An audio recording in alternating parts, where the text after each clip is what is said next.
Liberar a su pueblo se volvió su destino. Deja en libertad a mi pueblo. Los esclavos son míos. Enfrentando toda adversidad. No se muevan. Contemplen la salvación del Señor. Charlton Heston. No hay libertad sin ley. Jules Braimer. Hubiera sido faraón. Hubiera gobernado al mundo. Los 10 mandamientos. Este sábado a las 5, por el 5. Los 10 mandamientos es una película de 1956, la cual es estelarizada por el actor estadounidense Charlton Heston. Fue dirigida por Cecil B. DeMille, que por cierto, ya había rodado una versión anterior de la misma historia en 1923, lo cual significa que la versión de los 50s viene a ser un remake de la misma. Contemplen su poderosa mano. Y esta fue la última obra de DeMille, ya que se murió en 1959 a causa de una insuficiencia cardíaca. Y bueno, pues con toda seguridad, esta fue su película más conocida, convirtiéndose en un ícono del cine bíblico, así como una pieza central dentro de la programación de Semana Santa. Dicha historia obviamente está inspirada en el Antiguo Testamento, recogiendo el capítulo del Éxodo, que es donde el profeta Moisés saca a los hebreos de la esclavitud que padecían en Egipto. Sin embargo, ¿qué tanto la película respeta el texto sagrado? Pues bien, esa es la cita que nos reúne aquí el día de hoy, para enlistar y comentar las diferencias que existen entre lo que dice la Biblia y lo que nos muestra la película de 1956, que es, al menos en mi opinión, la que más le ha aportado al cine, porque abrir el mar en el 56 sin CGI no es enchilame otra, carnal. Sin nada más que añadir, pasemos a revisar qué hay de diferente entre la película y la Biblia en los 10 mandamientos. Para empezar, vamos a dividir las diferencias entre los eventos que sí se muestran en la película y los que no, porque sí, el filme de DeMille omite directamente algunos capítulos de la vida de Moisés, siendo estos el Levítico, el de los Números y el del Deuteronomio, los cuales ocurren luego del Éxodo. Solamente vemos a Moisés bajar del Sinaí con las tablas de la ley de Dios. Posteriormente castiga a su pueblo por el becerro de oro, y de ahí la historia avanza hasta el momento de la muerte de Moisés, dejándonos fuera todo lo sucedido entre el becerro de oro y la muerte de Moisés, que, amigo mío, no son pocas cosas, aunque bueno, esto se entiende porque si la película de por sí duraba 4 horas y media, con estos capítulos sin duda pues habría superado las 7 o hasta las 8 horas de duración. Y a ver, dime tú, ¿de verdad crees que la gente hubiera aguantado tanto tiempo en el cine? Los acontecimientos que sí podemos ver en la película, primeramente tenemos el episodio de las parteras hebreas en Egipto. De acuerdo con la Biblia, luego de que los hebreos llegaran a Egipto durante la época de José, estos comenzaron a multiplicarse. Murió José y toda su generación, y los hebreos continuaron multiplicándose, razón por la cual vino un nuevo faraón y tuvo miedo de estos, sometiéndolos a la esclavitud e intentando frenar su multiplicación. Entonces el faraón mandó a ejecutar a todos los varones recién nacidos de Israel, dejando solo a las niñas. En la película, porque en el Antiguo Testamento, el faraón primero se dirige con las parteras hebreas y les ordena ejecutar a todos los varones hebreos que les toque traer al mundo. Las parteras obviamente se niegan, por temor a Dios, y el faraón entonces decide proceder ejecutando a los bebés él mismo. Bueno, él a través de sus soldados. La madre de Moisés se entera y decide salvarle la vida, poniéndolo en un canasto de papiro y echándolo al Nilo. Su hermana lo sigue por la orilla del río para ver dónde lo lleva la corriente. ¿Y dónde lo llevó? Pues con la hija del faraón, que en la película lo adopta y le da el nombre de Moisés. No obstante, en la Biblia pasa algo curioso, ya que no es la hija del faraón, sino la propia madre de Moisés la que lo cría. ¿La madre de Moisés? Así es, pues cuando lo encuentra entre las aguas del Nilo, la hija del faraón inmediatamente se percata de que es un hebreo y hasta lo dice en voz alta, razón por la cual la hermana de Moisés, que recordemos lo estaba siguiendo, sale de entre los juncos y le dice a la princesa que si quiere, ella buscará entre las hebreas a una nodriza que se encargue de criar al niño. La princesa acepta y la hermana de Moisés se va y regresa con la madre de Moisés, que a partir de ese momento hará de nodriza del niño, entregándoselo, ya un poco mayor, a la hija del faraón. Y es de este modo que la madre de Moisés convivió con él durante varios años, según el Antiguo Testamento, cosa que no ocurre en la película. Ahí, el reencuentro con su madre no ocurre sino hasta que es adulto y está a punto de ser aplastada por una gran roca de construcción. Y posteriormente, cuando Moisés decide renunciar a ser egipcio y se une a sus hermanos hebreos. ¿Qué ocurre después? Moisés mata a Baca, el maestro constructor, que se encontraba azotando a Josué. Y esto en la película es lo que lleva a la detención y posterior exilio de Moisés. Ahora, ¿qué ocurre con la Biblia? Para comenzar, Josué no aparece durante esta época, ya que él todavía no nacía. ¿Cómo que no nacía? Sí, verás, Moisés vivió en Egipto los primeros 40 años de su vida. O sea que a diferencia de lo que se nos muestra en los 10 mandamientos y en el príncipe de Egipto, Moisés no era un joven cuando salió de Egipto, sino que ya era un hombre de mediana edad. Y de acuerdo con el Éxodo, Moisés no regresó para liberar a su pueblo de Egipto, sino hasta que había cumplido los 80 años de edad, o sea, 40 años en Egipto y 40 años en el destierro. Y Josué entonces sí aparece en la Biblia, cuando Moisés finalmente libera a los hebreos, siendo un joven. Así que si echas cuentas, es imposible que Josué haya vivido durante la época en que Moisés vivió en Egipto, porque a diferencia de la película, no tienen la misma edad. Y no solo Josué, Baca tampoco aparece en esta parte. Sí es verdad que Moisés mata a un egipcio, pero es solamente un capataz, y lo hace para defender a uno de sus hermanos, lo cual es más cercano a lo que ocurre en el príncipe de Egipto. Entonces mírame, maestro carnicero. En la Biblia, Moisés esconde el cuerpo del egipcio en la arena y es descubierto poco tiempo después, y la noticia llega a los oídos del faraón, quien busca a Moisés para matarlo. Moisés huye de Egipto, de vuelta más parecido a lo que vemos en El Príncipe de Egipto que en la obra de DeMille. En el largometraje del 56, Ramsés sí descubre el cuerpo de Baca, se entera de que Moisés fue quien le quitó la vida, lo arresta y lo presenta ante el faraón Seti para exponerlo como traidor, y posteriormente es condenado al destierro. Nada de eso ocurre en la Biblia. Y hablando de Seti y de Ramsés, en la Biblia jamás se nombra concretamente a ningún faraón. Solamente se les dice faraón, sin llamarlo Ramsés, Seti ni nada por el estilo. El que buscó a Moisés por matar a un egipcio era el faraón. Así a secas. E igual, el hombre a quien Moisés se tuvo que enfrentar cuando regresó a liberar a su pueblo, faraón, y nada más. ¿Y Nefertiti? ¡Oh, por Dios, Nefertiti! En el Antiguo Testamento jamás se dice que Moisés tenga un romance con una princesa egipcia. Nefertiti no existe. Y todas las relaciones de Moisés con los egipcios, con Seti, con Ramsés y con su madre adoptiva, no están. Nada de eso hay en las Sagradas Escrituras. Puro relleno de la película para alargar lo que describe el texto. Pues, hay que decirlo, es demasiado escueto. Nada que ver con la obra de DeMille.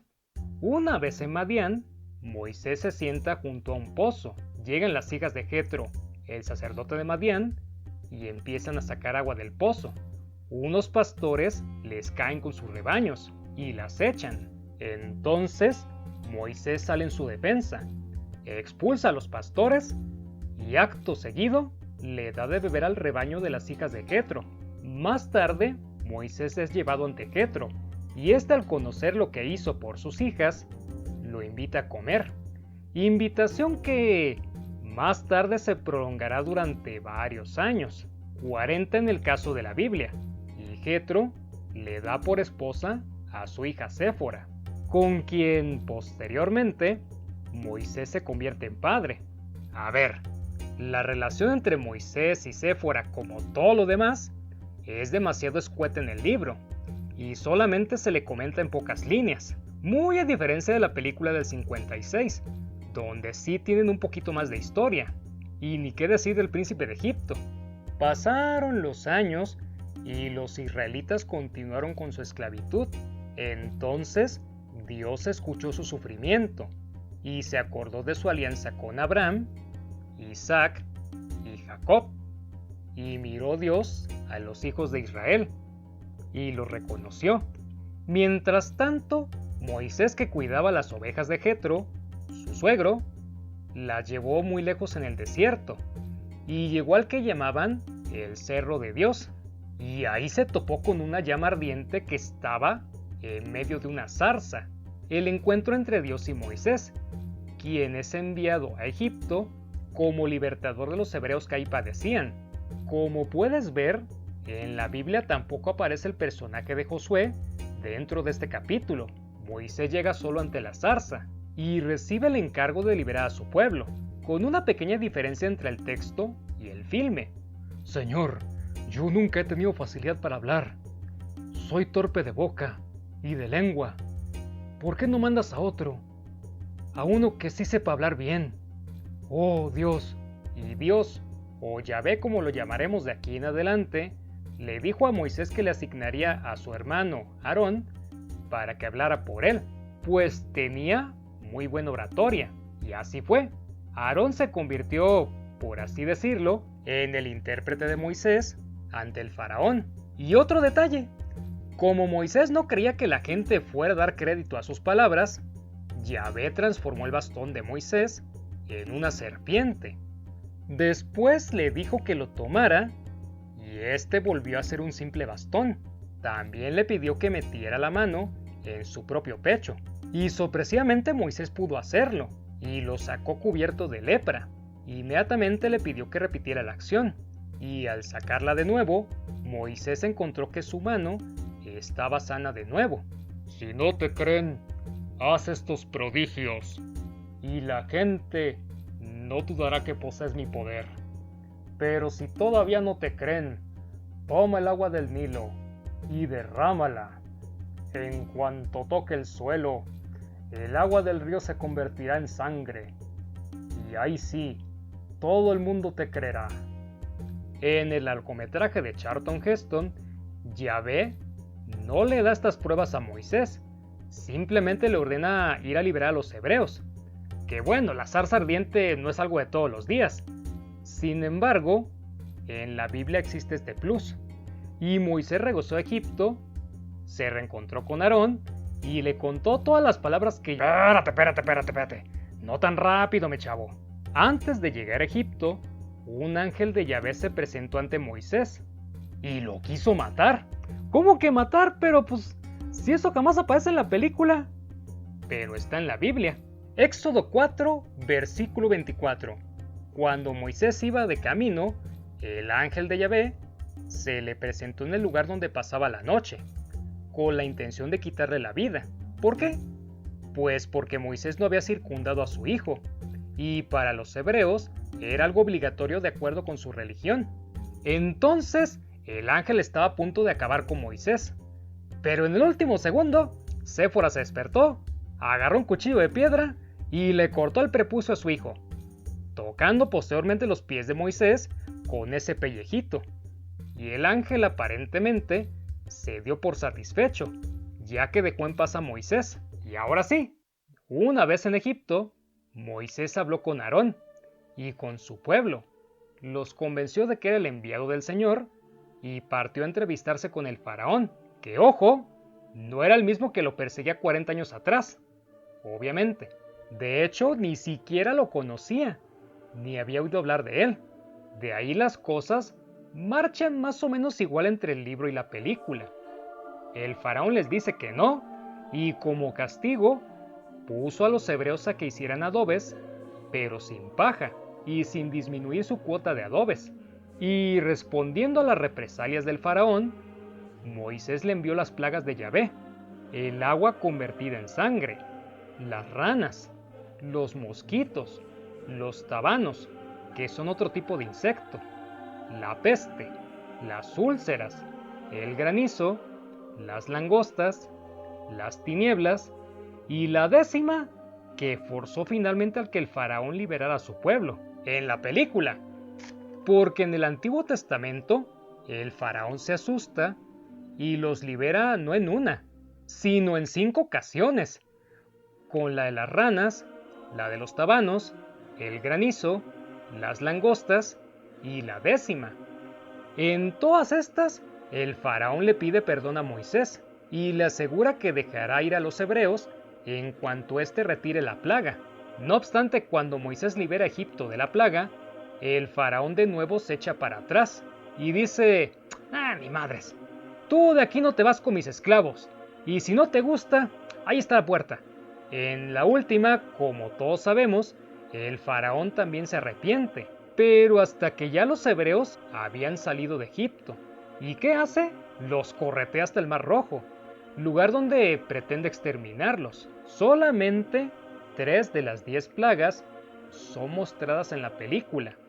Las otras solamente son mencionadas por los asustados consejeros de Ramsés.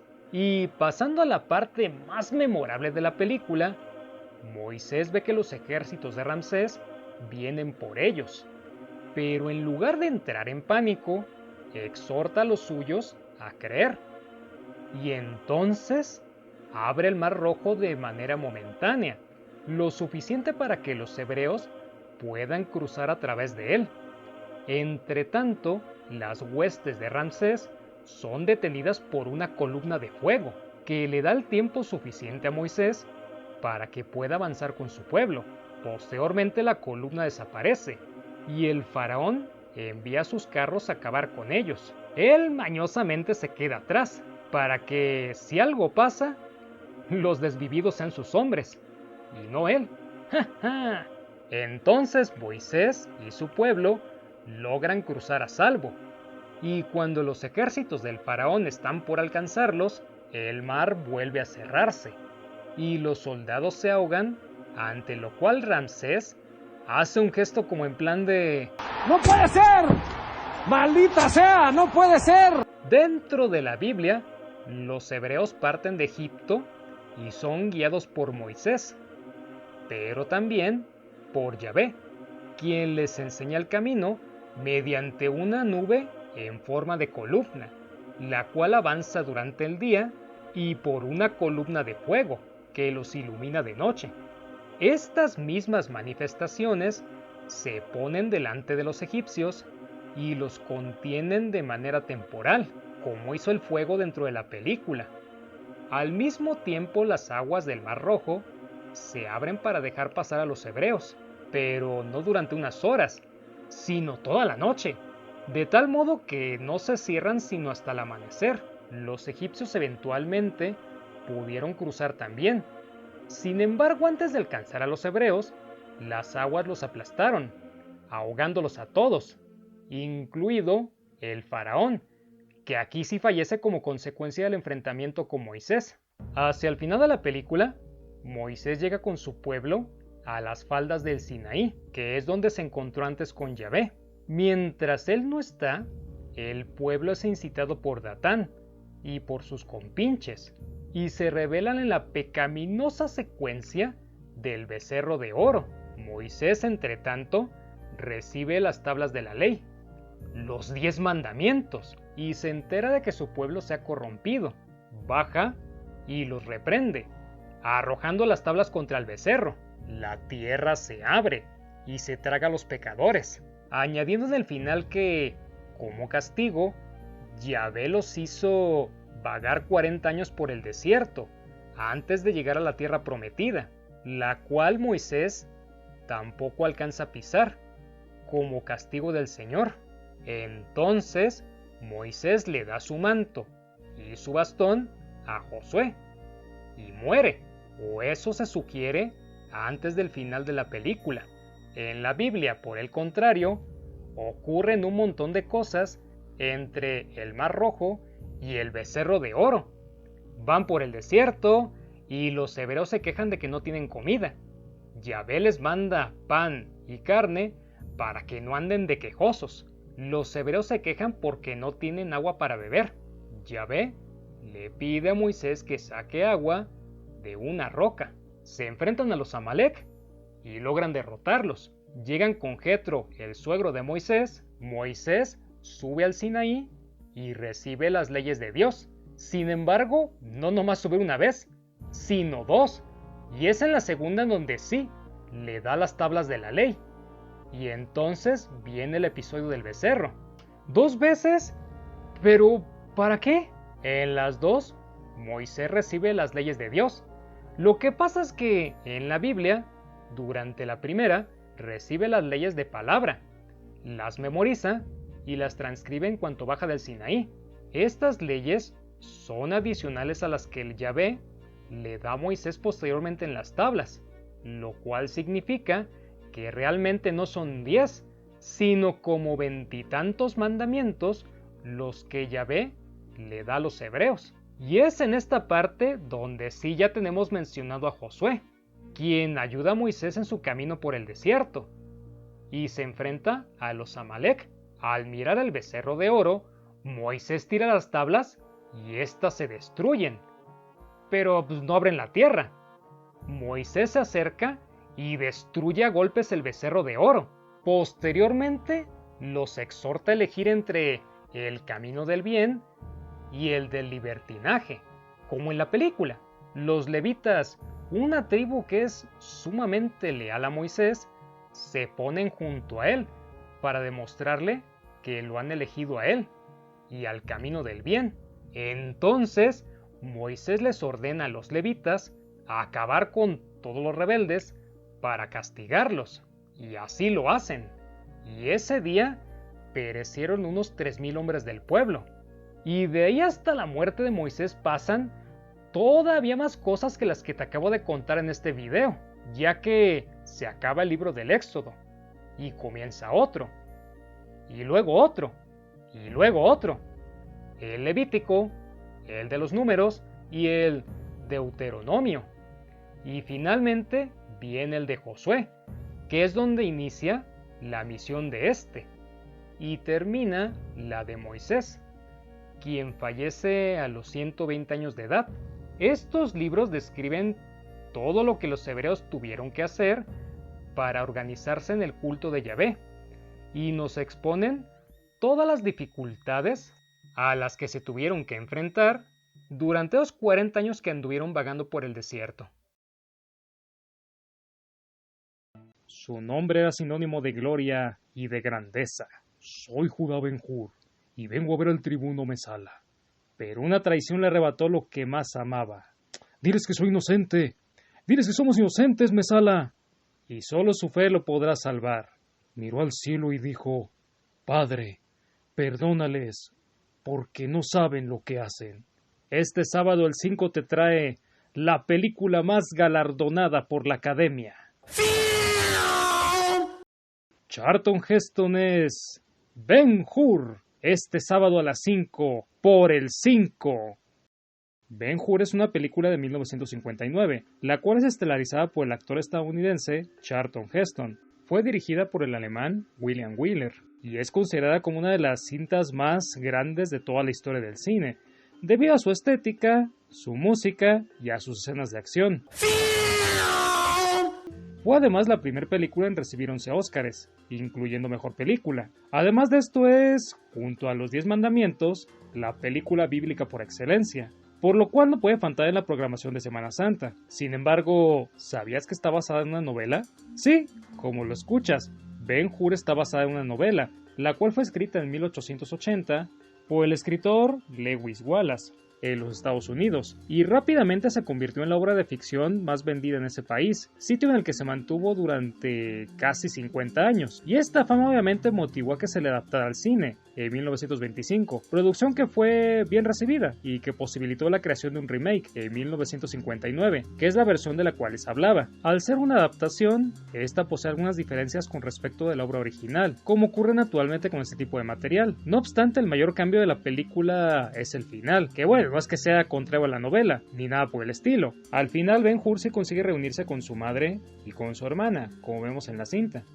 La diferencia más bien es que, pues bueno, el final del libro amplía, por así decirlo, lo que veíamos en la película. ¿A qué me refiero con que lo que veíamos en la película? Bueno, pues eso es de lo que vamos a hablar a continuación, de la verdadera esencia de Ben-Hur. Pero antes de eso, veamos un poco de qué trata la novela, por si no la has leído, ni tampoco has visto la película.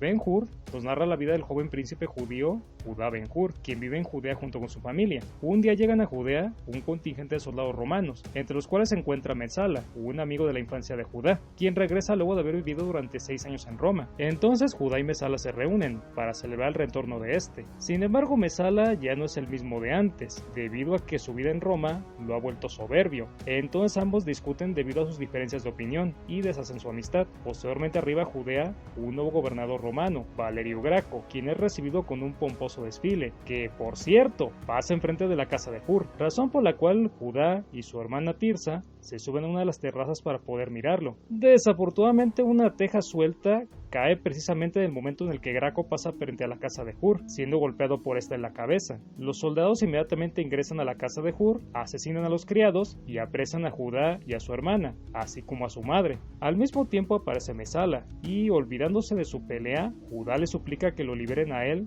y a sus familiares. No obstante, debido al resentimiento que trae, Mesala se retira, haciendo como que no escuchó nada. En consecuencia, Judá es condenado a servir de por vida en las galeras, mientras que su madre y su hermana son puestas en prisión.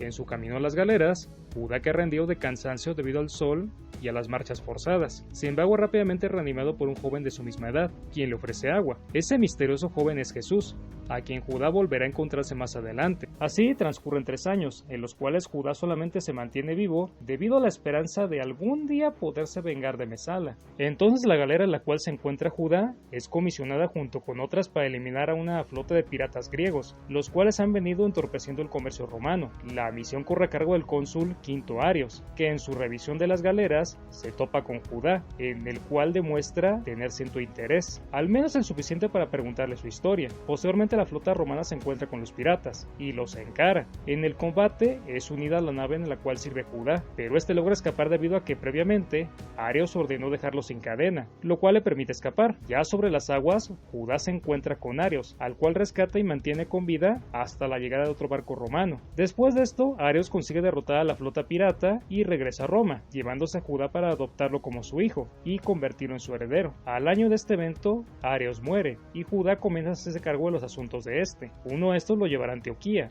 cerca de su natal Judea, donde volverá a encontrarse con Mesala, conocerá a Baltasar, el rey mago que fue guiado hacia el nacimiento de Jesús, así como también al sheik de Ilderen, árabe aficionado a las carreras y que está en busca de un conductor para su cuadriga. Viendo la oportunidad, Judá retará a Mesala a una carrera, para vengarse de él por la traición cometida hace 4 años. Mesala acepta y es humillado por Judá, quien gana la carrera. Luego de esto, Judá comienza la búsqueda de su madre y de su hermana, que desgraciadamente están leprosas. Sin embargo, una figura luminosa y mística aparecerá en escena: Jesús, el mismo que le dio de beber a Judá cuando éste estaba a punto de desfallecer. En la carrera de la película, Mesala muere luego de ser aplastado por el carro de otro corredor, que bueno, si os pones a pensarlo bien, es muy difícil que alguien hubiera podido sobrevivir a semejante percance. Sin embargo, en la novela este accidente no ocurre de la misma manera, es más leve. y en consecuencia Mesala no perece, sino que continúa viviendo durante varios años más, siendo asesinado finalmente por Iras, la hija de Baltasar, personaje que fue totalmente omitido en la cinta. Al contrario de su padre, que es un hombre bueno y generoso, Iras es desleal y perversa, colaborando con Mesala para perjudicar a Judá, al mismo tiempo que aparenta estar de su lado. Curiosamente, Iras tiene cierto interés amoroso en Judá, lo mismo que Esther, la hija de Maluk, un antiguo sirviente de Arios. Esther es la contraparte de Iras en la novela. Es buena y es honesta, igual que la protagonista de una telenovela. Al final, ella es quien se queda con Judá. Se casan, tienen hijos y se van a vivir a Roma, donde son felices el resto de sus días. Y fin, así es como realmente termina Ben-Hur. Ah, no manches, qué chafa, yo pensé que era algo mejor. Bueno, es a grosso modo el final de la historia. Sin embargo, hay por ahí un par de detallitos que necesitamos comentar, para no quedarnos así nada más. Ben-Hur nos abre la puerta a uno de los episodios más decisivos en la historia de Occidente, que es la expansión del cristianismo, tal cual lo conocemos hoy en día. O por lo menos, el inicio de esta. 41. ¿Por qué ordenó que te quitaran la cadena?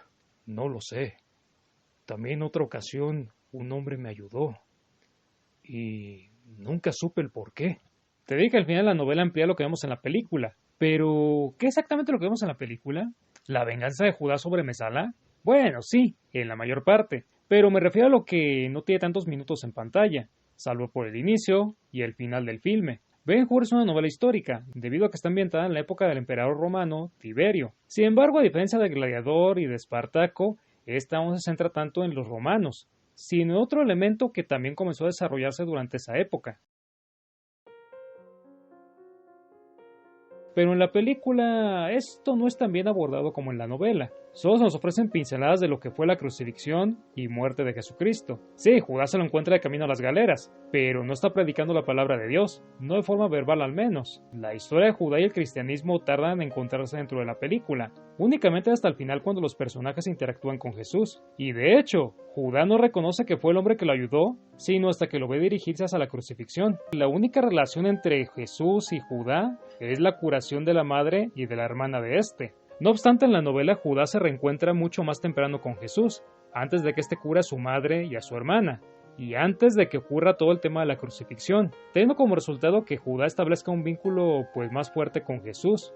Judá se convierte en uno de los fanáticos de Jesús y lo sigue durante un buen rato, escuchando sus prédicas y observando los milagros de este, como la curación de unos leprosos, que es lo que motiva que una exsirvienta de Judá vaya en busca de su madre y de su hermana, para que Jesús las pueda curar. Sin embargo, aquí hay algo que, es necesario destacar. Al principio Judá se muestra incrédulo hacia Jesús, porque no cree que su discurso pacifista sea lo que los judíos necesitan para poderse librar del yugo romano. Judá es más bien, un hombre de armas, que piensa en la rebelión y en la lucha para sacarse de encima al gobierno extranjero. Pero cuando entra Jesús en escena, poco a poco va cambiando su actitud hacia él, llegando hasta el punto en el que desecha todas sus ideas violentas y opta por una vía más al estilo de Jesús, o sea, pacifista. Esto lo vemos retratado en el final de la novela, o en el epílogo, que ocurre después de la crucifixión. Ahí se nos dice que Judá y Esther se encuentran casados, que tienen muchos hijos y que se han ido a vivir a Roma. La madre de Judá no se encuentra con ellos, debido a que falleció a causa de la edad, aunque esto no los mortifica, ya que como devotos de las enseñanzas de Cristo,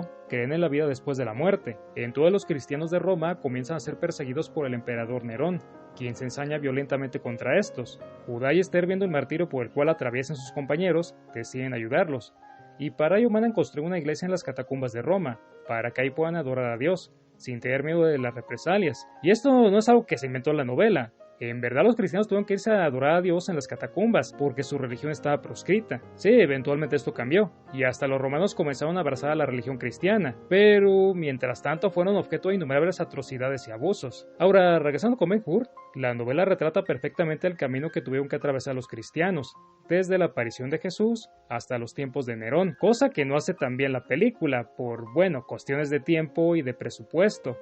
La historia de Ben-Hur es una novela histórica, pero que no habla de la historia de Roma, sino de la historia del cristianismo durante los tiempos de Jesús. Las travesías de Judá son un recurso que el autor utiliza para poder situar al lector en ese contexto. Y hablando del autor, este escribió en la novela como parte de una investigación, en la cual pretendía averiguar todo lo que pudiera sobre Jesús y del cristianismo. Cabe destacar que Wallace no era un creyente al momento de empezar a escribir el proyecto. Es más, era un completo incrédulo hacia todo lo que tenía que ver con la religión, pero una conversación con un agnóstico que sabía más del tema lo hizo ponerse a trabajar en ese tema.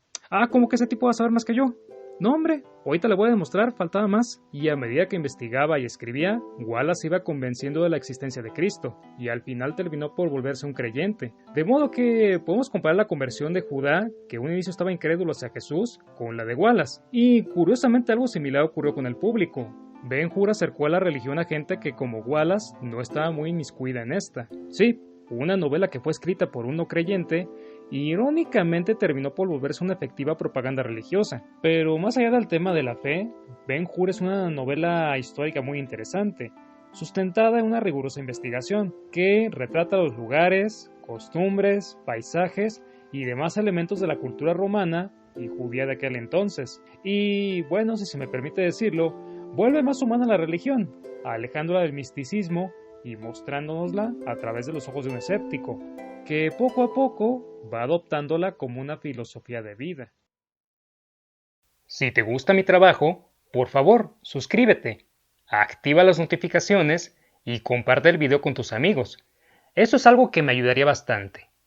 Mi nombre es Ajay López y te deseo un día histórico.